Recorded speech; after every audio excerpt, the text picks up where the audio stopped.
Banyak orang ingin tahu tentang apa yang akan terjadi di masa depan. Bahkan murid-murid Yesus pun ingin tahu tentang hal tersebut dan bertanya langsung kepada Yesus. Ketika Yesus duduk di atas bukit Zaitun, datanglah murid-muridnya kepadanya untuk bercakap-cakap sendirian dengan dia. Kata mereka, "Katakanlah kepada kami, bila manakah itu akan terjadi dan apakah tanda kedatanganmu dan tanda kesudahan dunia?" Matius 24 ayat 3. Kepada para muridnya, Yesus menjelaskan tentang akhir zaman.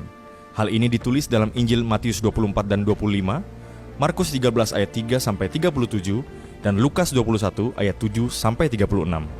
Ia menegaskan bahwa tidak ada seorang pun yang tahu dengan pasti kapan akhir zaman atau kedatangannya yang kedua kali itu terjadi. Markus 13 ayat 32. Hanya Bapa saja yang tahu. Tetapi Yesus memastikan bahwa ia akan datang kembali untuk menjemput kita yang percaya kepadanya, seperti yang dituliskan dalam Yohanes 14 ayat 7. Dan apabila aku telah pergi ke situ dan telah menyediakan tempat bagimu, aku akan datang kembali dan membawa kamu ke tempatku, supaya di tempat di mana aku berada, kamu pun berada.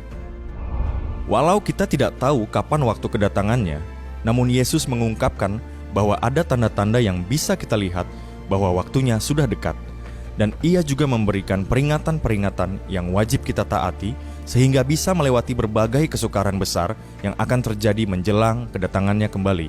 Apa saja itu? Pertama, kita harus waspada dan selalu berjaga-jaga.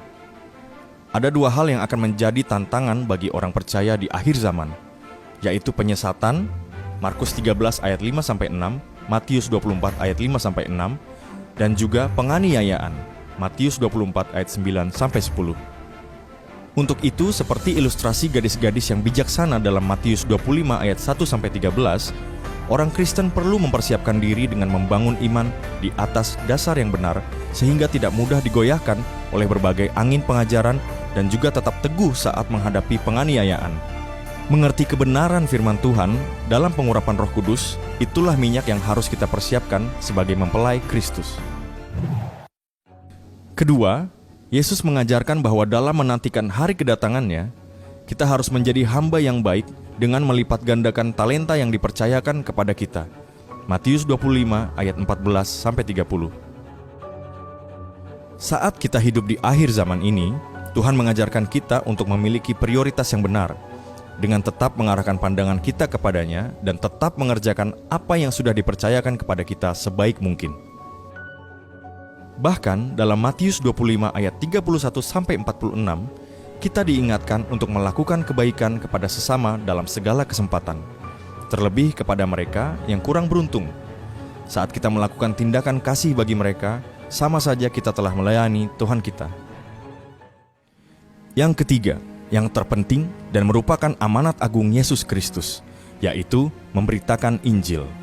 Mari lakukan tugas kita sebagai pengikut Kristus, yaitu memberitakan kabar baik dimanapun kita berada. Sebab Yesus berkata, "Dan Injil kerajaan ini akan diberitakan di seluruh dunia, menjadi kesaksian bagi semua bangsa, sesudah itu barulah tiba kesudahannya." Matius 24 ayat 14. Ya, dengan memberitakan Injil, kita sudah ambil bagian dalam penggenapan nubuatan akhir zaman. Apakah Anda rindu untuk memberitakan kabar baik kepada Indonesia?